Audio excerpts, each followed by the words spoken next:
नमस्कार दोस्तों, गार्गी क्लासेस पर आपका स्वागत है। डेट आज की 24 मार्च 2022 और देख लेते हैं इंडियन एक्सप्रेस की इंपॉर्टेंट न्यूज़ जो अभी हम इस वीडियो में डिस्कस करेंगे। सबसे पहले हम बात करेंगे एक्सप्लेन्ड पेज की, जहां पर 3 आर्टिकल्स हैं। पहली तो अहिर रेजिमेंट डिमांड से संबंधित है। दूसरी जो न्यूज़ है वो है यूक्रेन की एक सिटी जिसका नाम है मोरियोपोल, इस पर क्यों रशिया लगातार वॉर अटैक कर रहा है, इसके पीछे कारण समझेंगे। और तीसरा, कर्नाटका में जो अर्बन लोकल बॉडीज़ के जो इलेक्शंस हैं या जो लोकल बॉडी इलेक्शन है वहाँ पर ओबीसी कोटा को लेकर के बातचीत हो रही है। ठीक है, तो ऐसे में सुप्रीम कोर्ट का जो ऑर्डर है वो क्या कह रहा है, और साथ में कर्नाटका में सोशो इकोनॉमिक कास्ट सेंसस हो रखा है, उसका क्या रेलेवेंस यहाँ पे आ रहा है। तो उस पॉइंट ऑफ व्यू से ये आर्टिकल देखेंगे। तो पहले इन 3 आर्टिकल्स को देखेंगे, बाकी बचे हुए जो पोर्शन है वो देख लेंगे। तो पहला आर्टिकल है वो है अहिर रेजिमेंट से संबंधित। देखो, अभी गुड़गांव दिल्ली हाईवे पे अहिर कम्युनिटी के लोग जो हैं वो लगभग 6 किलोमीटर की स्ट्रेच पे ट्रैफिक को जाम करके बैठे हैं और डिमांड है उनकी कि इंडियन आर्मी में एक अलग से रेजिमेंट क्रिएट की जाए और वो उस रेजिमेंट का नाम रखा जाए अहिर रेजिमेंट। तो ये जो डिमांड है ना अहिर रेजिमेंट की, ये कोई अभी से नहीं है, ये बहुत पहले से चलती आ रही है। देखो, अगर इस पर्टिकुलर रीजन की बात करें तो यहाँ पर आप मैप देख सकते हो। ये अहिर्स की जो कन्फाइनमेंट है हरियाणा में, वो मेनली ये 3-4 डिस्ट्रिक्ट्स हैं जिनमें गुड़गांव, रेवाड़ी, महेंद्रगढ़ ये एरियाज आ जाते हैं। ठीक है, इनमें आप देखोगे कि यहाँ पर लेगेसी रही है वेल्लोर की, यहाँ के लोगों का या जो अहिर कम्युनिटी के जो लोग हैं उनका फाइट करना अपने नेशन के लिए। तो ऐसे में ये लगातार डिमांड कर रहे हैं कि कैसे भी करके भाई हमें आइडेंटिफिकेशन भी मिलनी चाहिए और साथ में हमारी कम्युनिटी के नाम से एक रेजिमेंट भी क्रिएट की जानी चाहिए। ठीक है, 1857 का जो रिवोल्ट था ना, उसमें राव तुलाराम करके एक इंडिविजुअल थे, उन्हीं से वो भी अहिर्स से ही एसोसिएटेड रहे हुए हैं। रही सही में जो 1962 का जो वॉर था जिसमें रेजांगला का मतलब हो गया लद्दाख वाले रीजन में अहिर ट्रूप्स जो थे उन्होंने बहुत गजब की लड़ाई लड़ी थी। बेशक उस ट्रूप में जितने भी लोग थे, जितने भी फाइटर्स थे, उनकी डेथ हो गई, पर चाइना की तरफ से जो एग्रेशन था ना उसको बहुत हद तक कंट्रोल किया गया था इन अहिर्स के द्वारा। पर्टिकुलरली बात करें रेजांगला वाले एरिया में 1962 वॉर आपको पता ही है जिसमें हमें डिफीट मिली थी, पर चाइना की जिस तरीके से एग्रेशन थी ना उसको न्यूट्रलाइज करने में अहिर कम्युनिटी से बिलोंग करने वाले जो सोल्जर्स थे उनका कंट्रीब्यूशन था। तो ऐसे में अहिर्स के द्वारा लगातार ये डिमांड की जा रही है कि एक रेजिमेंट, इन्फेंट्री रेजिमेंट जिसका नाम अहिर्स के नाम पे रखा जाए।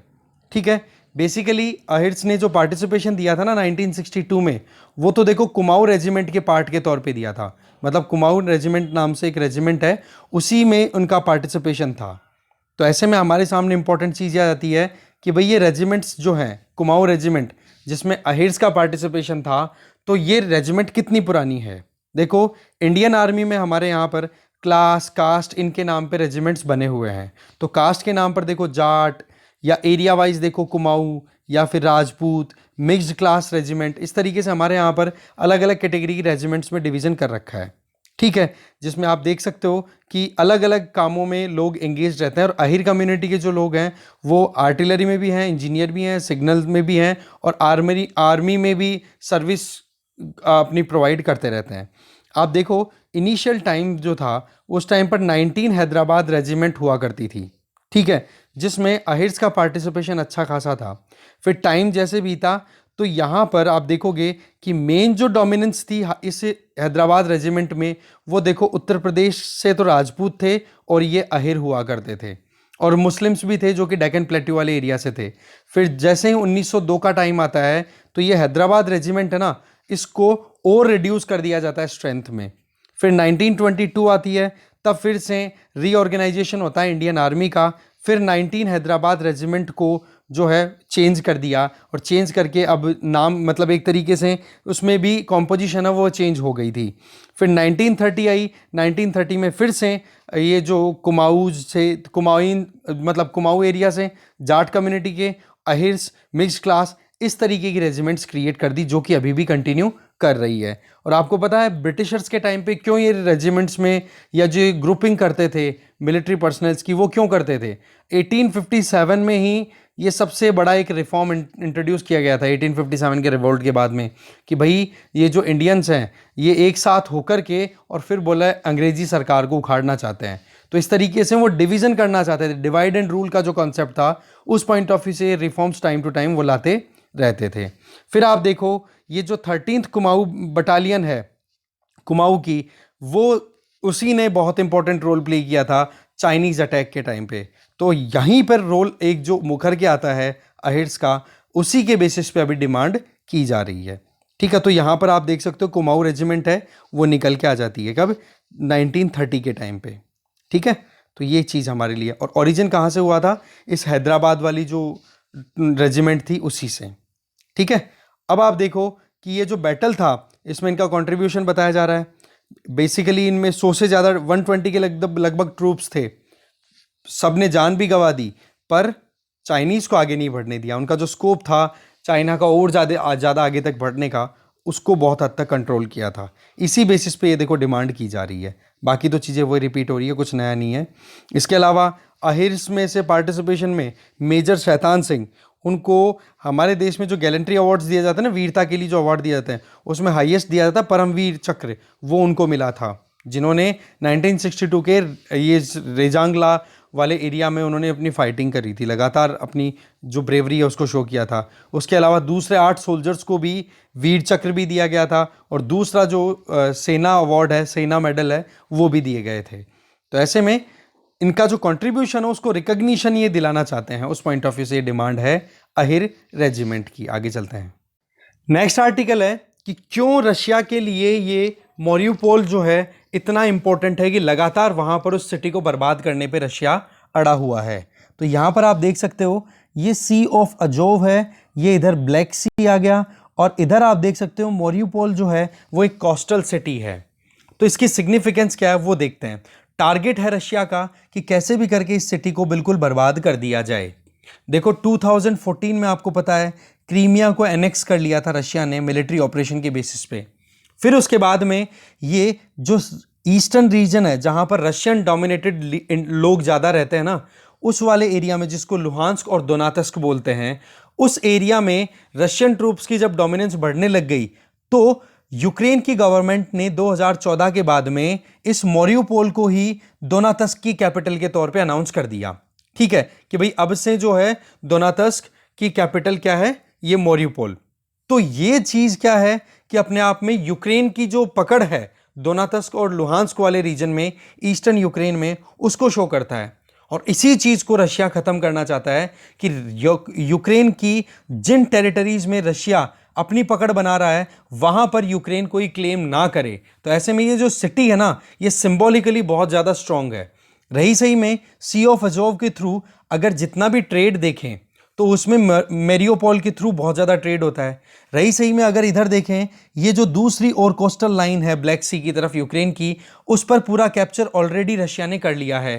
तो अब ये अगर मॉरियुपोल भी रशिया के हाथ लग जाता है ना, तो उसके बाद में यूक्रेन का इंटरनेशनल जो ट्रेड होता है मैरीटाइम, मतलब मैरीटाइम जो ट्रेड होता है ओशियंस के थ्रू, वो ट्रेड बिल्कुल क्रैश कर जाएगा। चाहे फिर वो यूक्रेन अपना वीट एक्सपोर्ट करता हो, क्रूड ऑयल एक्सपोर्ट करता हो, या फिर यूक्रेन से आयरन या फेरस मिनरल है वो एक्सपोर्ट होता हो, वो सब कुछ चौक हो जाएगा। तो यूक्रेन की इकोनॉमी एकदम से बर्बाद हो जाएगी।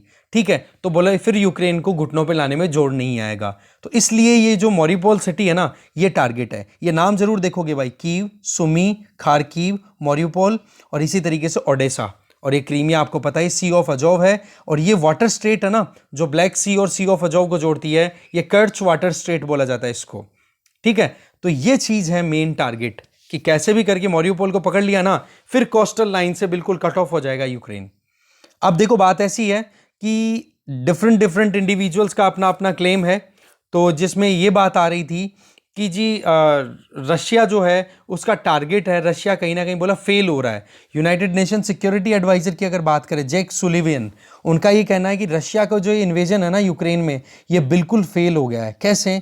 बोला रशिया के 3 टारगेट थे। पहला टारगेट कि यूक्रेन को सब्जुगेट करे, मतलब यूक्रेन को अपने सामने झुका दे, यूक्रेन अभी तक झुका नहीं है। सेकंड, रशिया अपनी पावर और प्रेस्टीज को राइज करना चाहता है, वो भी अभी तक तो नहीं बढ़ पाई है। तीसरा, रशिया जो है वो इस अटैक के थ्रू ये चाहता था कि वेस्टर्न कंट्रीज जो हैं वो डिवाइड हो जाएं, बोलो वो भी नहीं अचीव कर पा रहा है।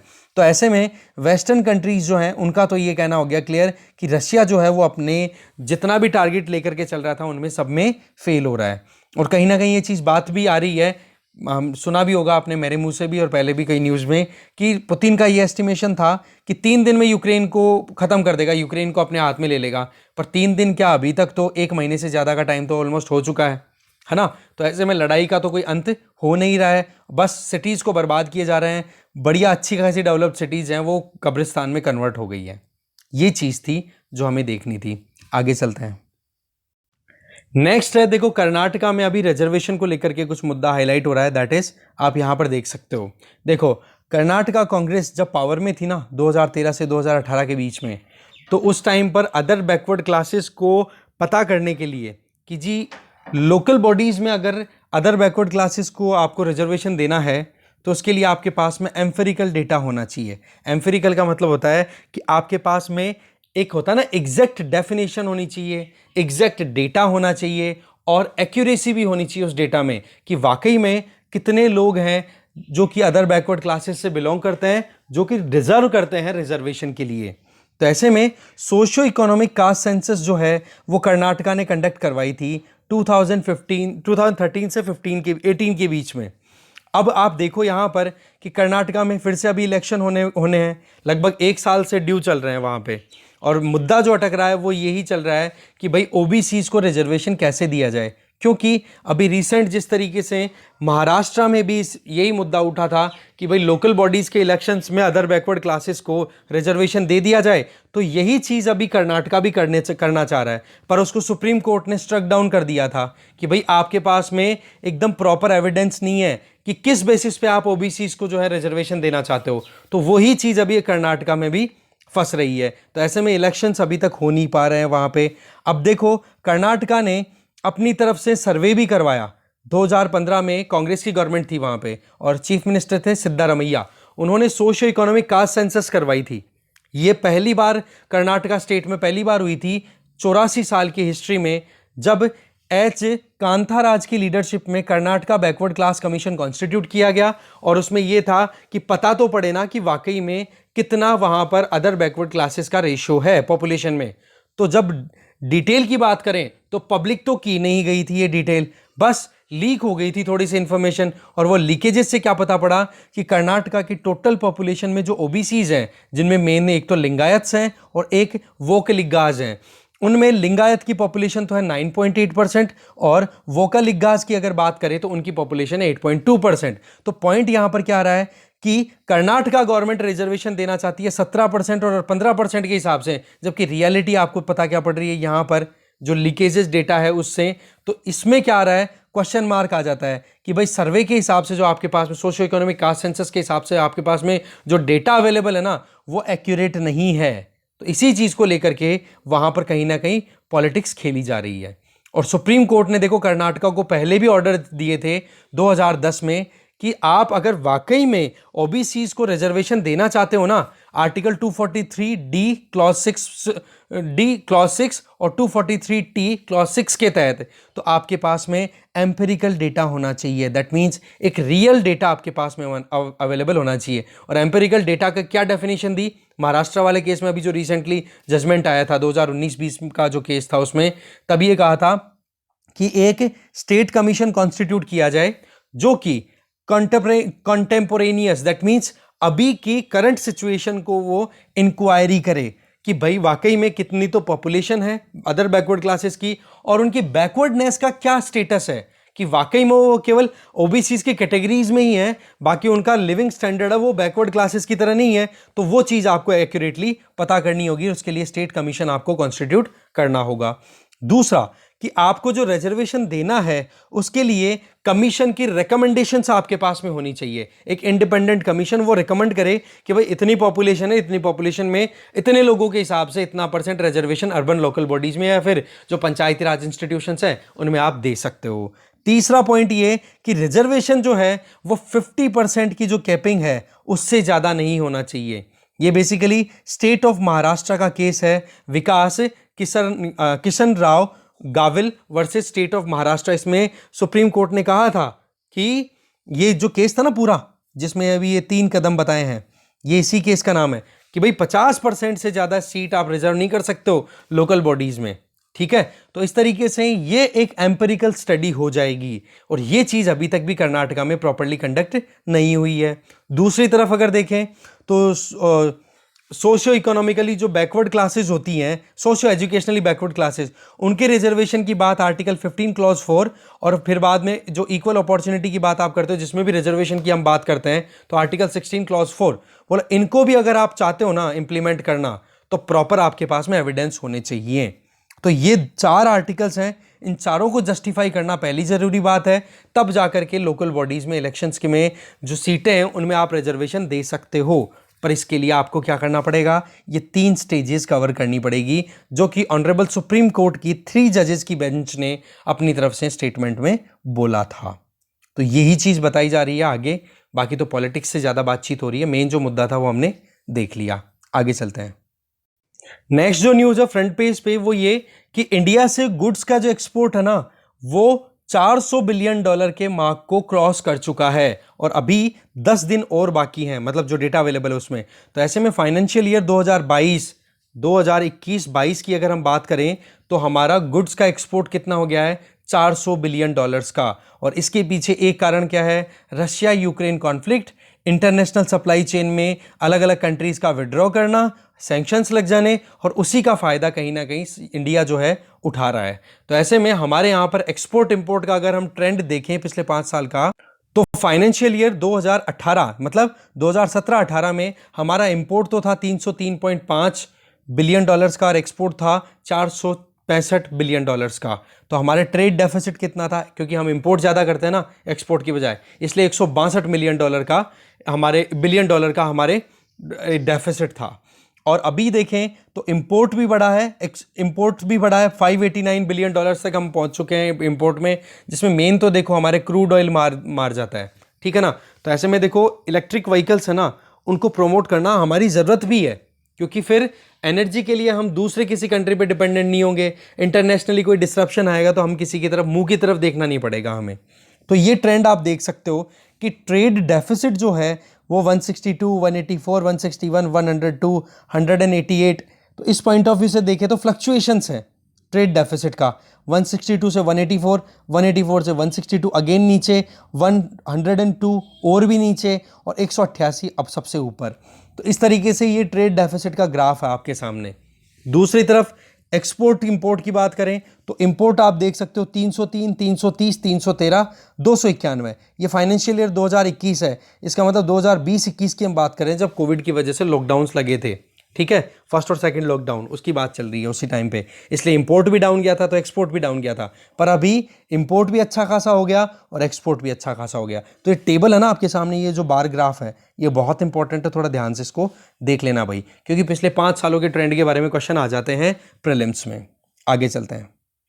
दूसरी जो न्यूज़ है फ्रंट पेज से वो ये कि organisation of Islamic corporation OIC की मीटिंग अटेंड करने के लिए चाइना भी गया है। चाइना की जो फॉरेन अफेयर मिनिस्टर है वेंग यी, वो भी पहुंचे हैं और उन्होंने जम्मू कश्मीर पे अपनी तरफ से कमेंट दे डाले और उसको फिर इंडिया ने कमेंट में टाइम नहीं लगाया और जवाब दे दिया कि बोला आप एक चीज़ बताओ, जब आपके इंटरनल मुद्दों को हम इंटरनेशनल प्लेटफॉर्म पे हाईलाइट नहीं करते हैं तो आप जम्मू कश्मीर के मुद्दे को इंटरनेशनल प्लेटफॉर्म पे हाईलाइट क्यों करते हो? क्या इंडिया ने आज तक चाइना की जो उइगर जो मुस्लिम्स हैं उनके साथ में जो भी वहाँ पर गड़बड़ियाँ हो रही है, ह्यूमन राइट्स का वायलेशन, क्या इंडिया ने एक बार भी वो बात बोली? दूसरा, हांगकांग में जिस तरीके से आप जो एक ऑटोनोमस एरिया था जहां पर सेमी डेमोक्रेटिक सिस्टम चल रहा था, उसको आपने बिल्कुल सप्रेस कर दिया। तो ये चीजें क्या शो करती हैं कि भाई जब हम आपके इंटरनल मुद्दों पे हम इंटरनेशनल प्लेटफॉर्म्स पे या कहीं भी पब्लिकली ओपन स्टेटमेंट नहीं देते हैं तो आप भी इससे बचो। तो ये अपने आप में आप समझ सकते हो कि चाइना की जो कहते हैं ना कि दो मुही बातें, एक तरफ तो ब्रिक्स समिट को हमारे प्राइम मिनिस्टर नरेंद्र मोदी जी के द्वारा अटेंड करवाना चाहते हैं और दूसरी तरफ से हमारे इंटरनल मुद्दों को वो हाईलाइट करते हैं। इस चीज़ को इंडिया ने ऑब्जेक्ट कर दिया। अब आपका टास्क क्या है? ओआईसी के बारे में यूपीएससी पॉइंट ऑफ व्यू से पढ़ना, डेटा कलेक्ट करना, नोट्स बना लेना। आगे चलते हैं। इकोनॉमी पेज पे आज ऐसी कोई न्यूज़ नहीं है जिसको हमें डिटेल में देखना हो। जैसे यहाँ पर प्रोडक्शन लिंक्ड इंसेंटिव स्कीम, तो आने वाले 3 से 4 सालों में हमारे यहाँ पर 13 से 15% जो कैपिटल एक्सपेंडिचर होगा ना, वो मतलब जितना भी कैपिटल एक्सपेंडिचर गवर्नमेंट के द्वारा किया जाएगा उसमें से लगभग 13 से 15% तो प्रोडक्शन लिंक्ड इंसेंटिव स्कीम्स पे होगा। इसका मतलब हमारे यहाँ पर आने वाले 3-4 सालों में मैन्युफैक्चरिंग जो है उसको बूस्ट करने में गवर्नमेंट ज़्यादा पैसा खर्च करने वाली है। फ्यूल प्राइसेस आपको पता है बढ़ ही रहे हैं, महंगाई से संबंधित हम बात करते रहते हैं, ज़्यादा कुछ इतना इंपॉर्टेंट है नहीं। इसके अलावा डिजिटल करेंसीज़ के लिए Jerome Powell, US federal reserve के चेयर, उनका ये कहना है कि डिजिटल करेंसीज अगर लॉन्च होती है ना तो उनके लिए नए रेगुलेशंस की ज़रूरत होगी। इससे संबंधित हमने सुबह आर्टिकल भी देखा था, सेंट्रल बैंक डिजिटल करेंसी से संबंधित। ठीक है, तो वो आपने अगर देख लिया होगा तो पूरा कॉन्सेप्ट अच्छे से समझ में आ जाता है। ठीक है, इसके आगे वर्ल्ड पेज पे देखें तो मोरियोपोल में आपको पता ही अभी हमने देखा कि लगातार रशिया जो है वो कोशिश कर रहा है कि कैसे भी करके उसको बर्बाद कर दिया जाए। इधर चाइना ने अपनी तरफ से बैकिंग दी है किसको? रशिया को, कि G20 से जो रशिया को है वो बिल्कुल रिमूव ना किया जाए, रशिया इसकी मीटिंग अटेंड करे। तो ऐसे में रशिया जो है, रशिया की तरफ से व्लादिमीर पुतिन G20 की मीटिंग अटेंड करने के लिए आएंगे भी। अब बात यह है कि हमें G20 के बारे में पढ़ लेना, बहुत ही इंपॉर्टेंट ग्रुपिंग है ये, ज़रूर पढ़ लेना आप इसके बारे में। ये कुछ इंपॉर्टेंट चीज़ें थी जो हमें देखनी थी। ठीक है, तो इस डिस्कशन में जो भी इंपॉर्टेंट बातें थी वो हमने देख लिया। Thank you very much. बस एक न्यूज़ और आप देख लो कि tennis player, world number 1 women tennis player, ठीक है, ऑस्ट्रेलिया की, जिनका नाम है यहाँ पर आप देख सकते हो, एली बार्टी, इन्होंने 25 साल की उम्र में रिटायरमेंट ले लिया, जबकि ऑस्ट्रेलियन ओपन जीता है इन्होंने अभी 2022 का। कुछ अपने पर्सनल इश्यूज होते हैं उनके चलते। ठीक है जी, तो इस डिस्कशन में जो भी बातें थी वो हमने देख लिया। Thank you very much for watching this video.